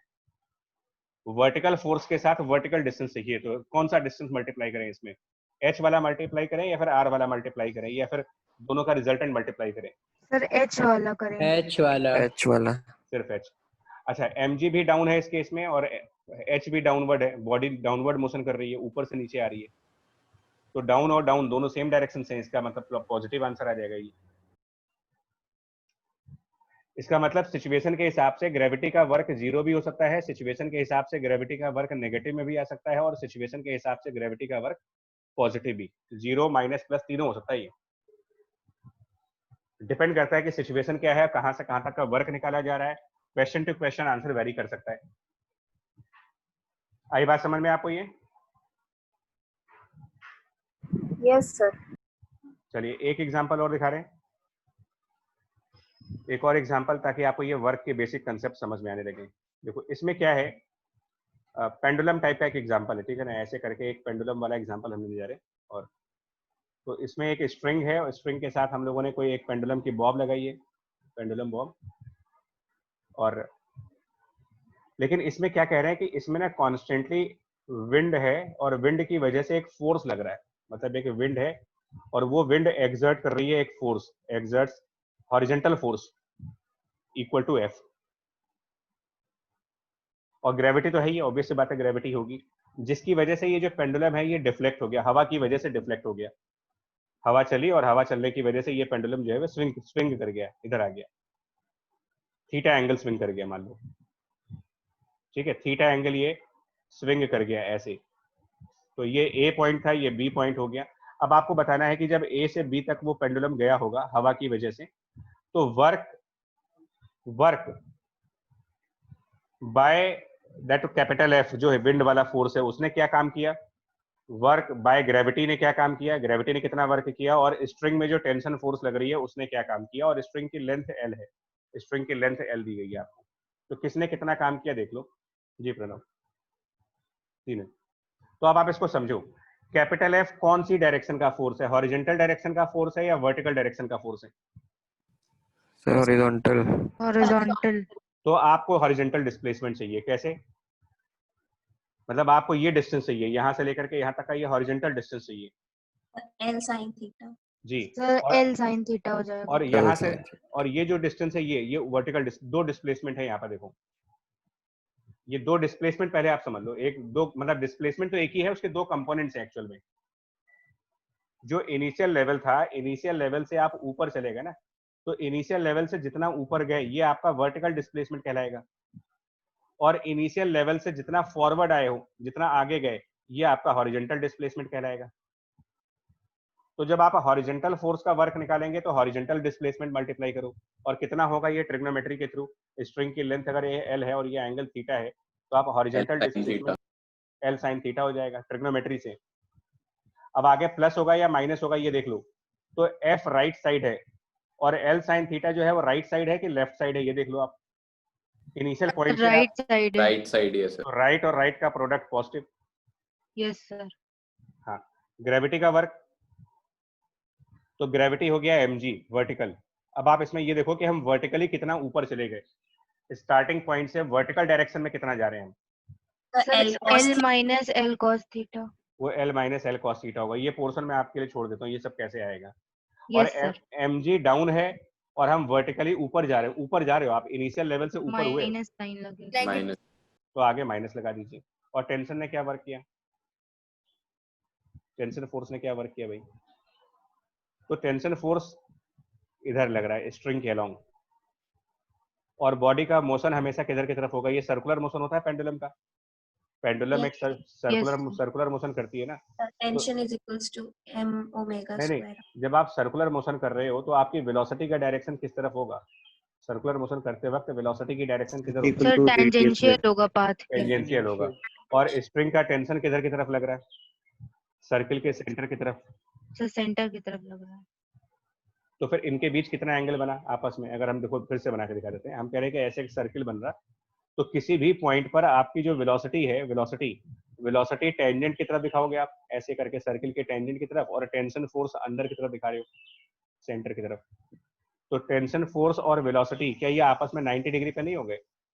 Yes sir. Yes sir. तो जब ये 90 डिग्री पे हो गए, यानी कि फोर्स और जिधर बॉडी का मोशन है वो आपस में 90 डिग्री पर है, तो वर्क की जो डेफिनेशन है उसमें cos थीटा आता है।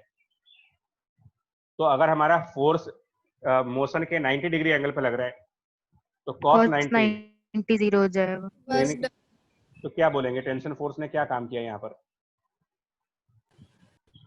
ठीक है जी, आंसर सर होगा 0। 0। क्या और रीजन क्या दोगे? Force is perpendicular to the direction of displacement. Right, ये force and displacement they are at 90 degree angle. समझ गए आपको एग्जांपल कि हॉरिजॉन्टल फोर्स में हॉरिजॉन्टल डिस्प्लेसमेंट, वर्टिकल फोर्स में वर्टिकल डिस्प्लेसमेंट। ठीक है जी। इसमें और टेंशन फोर्स का केस तो खैर अलग स्पेशल केस है, इसका आंसर 0 आ रहा है। इस तरीके से वर्क कैलकुलेट किया जाता है हॉरिजॉन्टल फोर्सेस के केस में। अब एक प्रॉब्लम है, यहाँ पर एक लाइन लिखी गई है आपके लिए, है बड़ा इंपॉर्टेंट लाइन है ये भी आपके लिए, मतलब ये जो चीज है ये इंपॉर्टेंट है, इसको नोट करिएगा। We can calculate work done by the force on the object, but that force is not necessarily the cause of object's displacement. ये क्या कहना चाह रहे हैं कि अगर आप किसी फोर्स का वर्क निकाल रहे हो तो इसका ये मतलब नहीं है कि बॉडी ने उस फोर्स की वजह से कोई डिस्प्लेसमेंट करी होगी। ये लाइन समझो आप वर्क किसी भी फोर्स का निकाल सकते हो।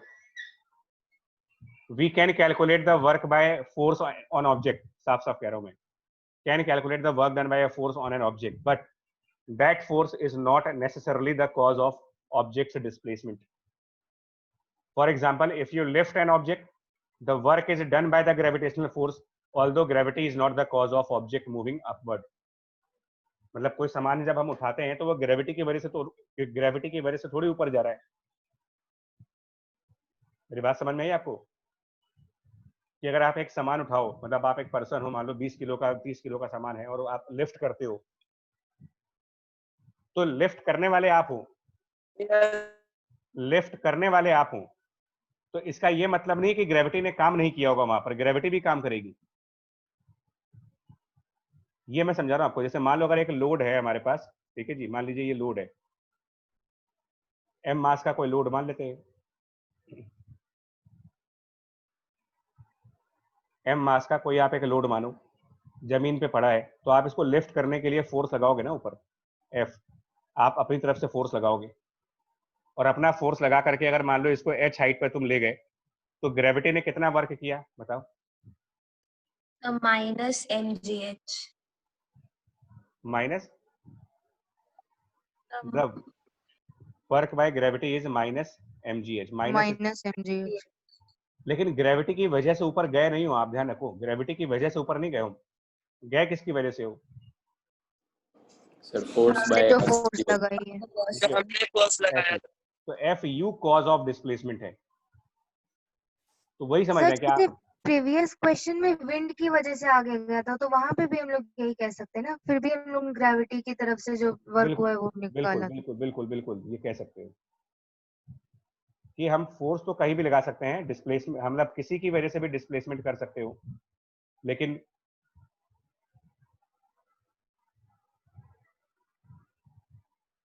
मतलब आप मोशन किसी की साइड, किसी की वजह से भी हो सकता है, किसी भी फोर्स की वजह से। सर तो हम ऐसा बोल सकते हैं कि सर जिस फोर्स की वजह से मोशन नहीं हो रहा वो नेगेटिव वर्क करेगा, फिर जीरो वर्क करेगा। हाँ मतलब नेगेटिव कर सकता है, जीरो भी कर सकता है। नहीं, ये हम ये कह रहे हैं ना कि जैसे कि आप लोग न्यूमेरिकल करते हो, तो कई स्टूडेंट्स क्या होता है कि वो सिर्फ उस वाली फोर्स का वर्क निकालते हैं जिसकी वजह से बॉडी चल रही है। हम ये कह रहे हैं कि वर्क तो आपको सबका निकालना पड़ेगा, चाहे उसकी वजह से डिस्प्लेसमेंट हुआ हो चाहे ना हुआ हो। मतलब जब आप न्यूमेरिकल करोगे ना, तो एक बॉडी पर अगर मान लो 5 फोर्सेस लग रही हैं और उनमें से 5 में से डिस्प्लेसमेंट एक की वजह से हुआ, किसी पिछले एग्जांपल में डिस्प्लेसमेंट किसकी वजह से हुआ? अच्छा आप देखो, अगर हवा ना चलती तो क्या ये पेंडुलम आगे जाता है? एक पेंडुलम को स्ट्रिंग से लटका के छोड़ दो आप, क्या वो अपने आप झूला झूलने लगेगा? No sir. तो कॉज, डिस्प्लेसमेंट का कॉज क्या है? ए से बी तक जाने का रीजन, वजह क्या है उसकी? Sir wind. विंड। लेकिन फिर भी आपने force by work by gravity निकाला कि नहीं निकाला? Yes sir. तो ये कहना चाहता है मैकेनिक्स, ये कहती है कि एक बॉडी का मोशन हो सकता है किसी एक फोर्स की वजह से हुआ हो, लेकिन उसके साथ और फोर्सेस जो इन्वॉल्व हैं उनका भी वर्क हम काउंट करते हैं। फिर वर्क हमको सबका काउंट करना पड़ेगा।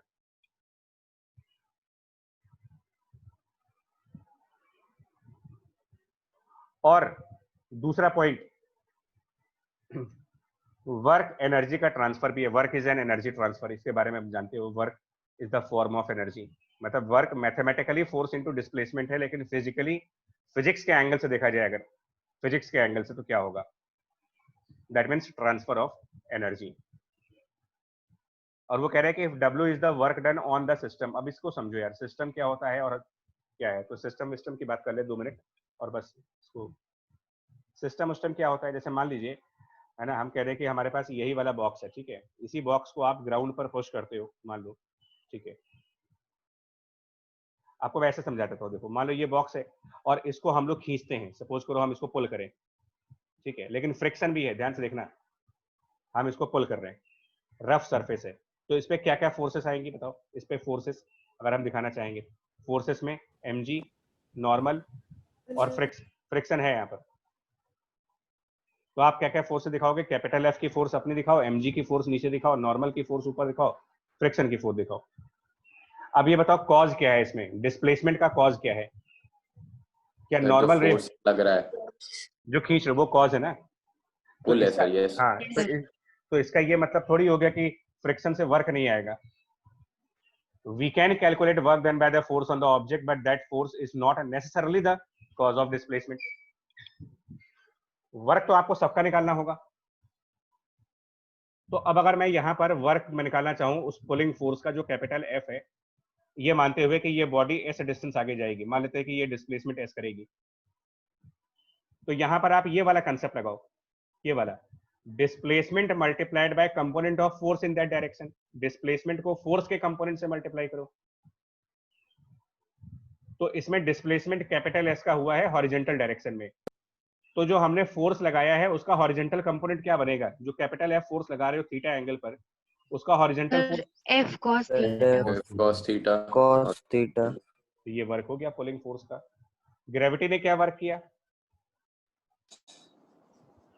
ग्रेविटी ने क्या सर वर्क किया, वर्टिकल डिस्प्लेसमेंट कुछ भी नहीं है। तो हाँ displace Zero. Gravity vertical force है और वर्टिकली कोई मोशन नहीं हो रहा, तो जीरो। नॉर्मल ने क्या वर्क किया, जीरो।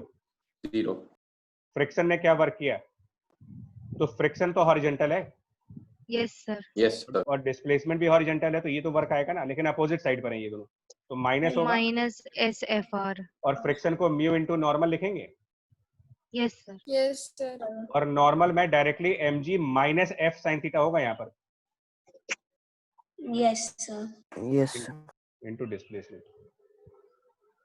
तो एक पॉजिटिव आ रहा है, एक जीरो आ रहा है, एक नेगेटिव आ रहा है। अब इसी को समझाने की कोशिश कर रहे हैं कि कहीं पर वर्क पॉजिटिव आएगा, कहीं पर W नेगेटिव आएगा, और कभी हो सकता है कि जीरो आ जाए। तो इसका क्या मतलब हुआ, मतलब क्या हुआ, ये जो ब्लॉक है ना, ये सिस्टम है हमारा, ब्लॉक का मतलब ये सिस्टम हुआ, ठीक है जी, ब्लॉक सिस्टम हो गया हमारा। और पॉजिटिव मतलब किसका वर्क पॉजिटिव आ रहा है, किसका वर्क पॉजिटिव आ रहा है इसमें, पुल का सर सर जो पुल। पुल लग रही है। हाँ, तो इसका मतलब जो पर्सन जो पुल कर रहा है ना, person pulling the block, person pulling the block is giving energy to the block. Transfer of energy को आप ऐसे समझोगे, is giving energy to block, is giving energy to that block. आप ये कह लीजिए, इसको हटा दें यार, ये हॉरिजॉन्टल लाइन को हटा दें, जरा जगह चाहिए हमें। Is giving energy to the block, ये लगा दो। यही आपसे कहा जा रहा है, important consideration for a system approach to, मतलब न्यूमेरिकल करने के लिए, प्रॉब्लम करने के लिए आपको ये चीज समझनी बहुत जरूरी है। न्यूमेरिकल्स, एडवांस लेवल न्यूमेरिकल करने के लिए आपको वर्क के फॉर्मूले के बियॉन्ड जाकर के उसको रियल में समझना पड़ेगा कि वर्क का एक्चुअल मतलब क्या होता है। फॉर्मूला अपनी जगह पर है, लेकिन उसको जब तक आप फीलिंग नहीं लाओगे ना, उसको रियलाइज नहीं करोगे, एडवांस न्यूमेरिकल्स नहीं हो पाएंगे। कि वर्क में एनर्जी ट्रांसफर है, तो कौन किसको एनर्जी दे रहा है ये आपको समझना पड़ता है। तो अगर पॉजिटिव वर्क किया जा रहा है, तो जिसने वो फोर्स लगाई है उसने सिस्टम को एनर्जी दी है, मतलब पर्सन ने इस सिस्टम मतलब ब्लॉक, सिस्टम मतलब जिसको आप मोशन करा रहे हो, सिस्टम का मतलब जिस चीज को आप मोशन में लेके जा रहे हो उसकी बात हो रही है। यहाँ पर हम लोग ब्लॉक को मोशन करा रहे हैं। नेगेटिव एनर्जी आई है, work done by friction minus है, तो इसका मतलब क्या हुआ, सिस्टम यानी कि ब्लॉक एनर्जी दे रहा है किसको, फ्रिक्शन कौन लगा रहा है, floor. Block gives energy to floor. उल्टा हो रहा है यहाँ पर,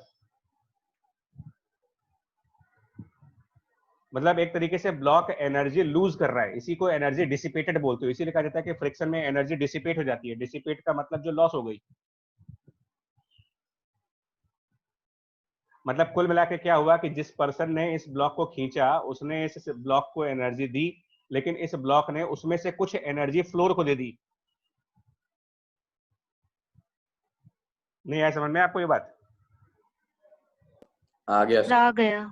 पॉजिटिव वर्क मतलब क्या है और नेगेटिव वर्क मतलब क्या है। तो इसका मतलब अगर कोई पूछे कि इस सिस्टम में एनर्जी कितनी बचेगी, एक तरीके से एक तरफ से एनर्जी आ रही है और दूसरी तरफ से जा रही है, तो बचा क्या आपके पास, सर उनका डिफरेंस। डिफरेंस बताना, मतलब वर्क डन बाय पुल और वर्क डन बाय फ्रिक्शन, इन दोनों का डिफरेंस बचा। Yes sir. और उसी को आगे चल करके हम काइनेटिक एनर्जी कह देंगे और इसी को बोल देंगे work energy theorem. Yes, sir. Change in kinetic energy is work हाँ, done. इसीलिए कहा जाता है कि वर्क काइनेटिक एनर्जी होता है, क्योंकि वर्क मतलब ट्रांसफर ऑफ एनर्जी। तो हमने उस ब्लॉक को एनर्जी दी, लेकिन उस ब्लॉक ने सरफेस को भी दे दी, ये इसका मतलब है। और हम जो एनर्जी देते हैं वो दो फॉर्म में जाती है, या तो वो काइनेटिक फॉर्म में जाएगी, या अभी आप एक और फॉर्म पढ़ोगे, एनर्जी जो हम किसी ब्लॉक को देंगे वो या तो उस ब्लॉक की काइनेटिक एनर्जी में कन्वर्ट हो जाती है या फिर वो उस ब्लॉक के, आगे चल के बताएंगे आपको, पोटेंशियल एनर्जी में कन्वर्ट हो जाएगी। Potential energy. तो दो तरीके की एनर्जीज हैं, kinetic energy and potential energy. Sir यहाँ पर फ्रिक्शन तो एनर्जी खा रहा है ना सर, फिर वो किस फॉर्म में होगा? हीट के फॉर्म में, थर्मल एनर्जी, हीट डिसिपेट होगी, रबिंग होगी ना वहां पर, रगड़ खाएंगे तो टेम्परेचर बढ़ेगा वहां पर।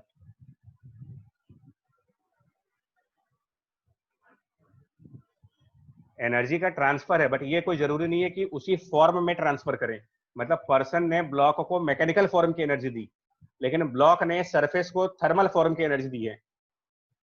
ये कोई जरूरी नहीं है कि हम उसी फॉर्म में ट्रांसफर करें।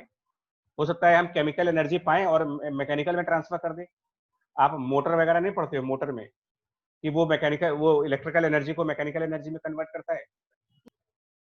जनरेटर के अंदर इलेक्ट्रिकल एनर्जी और ये कन्वर्जन ऑफ एनर्जीज पढ़ते नहीं हो, आपकी जो मशीनरीज हैं वो एक।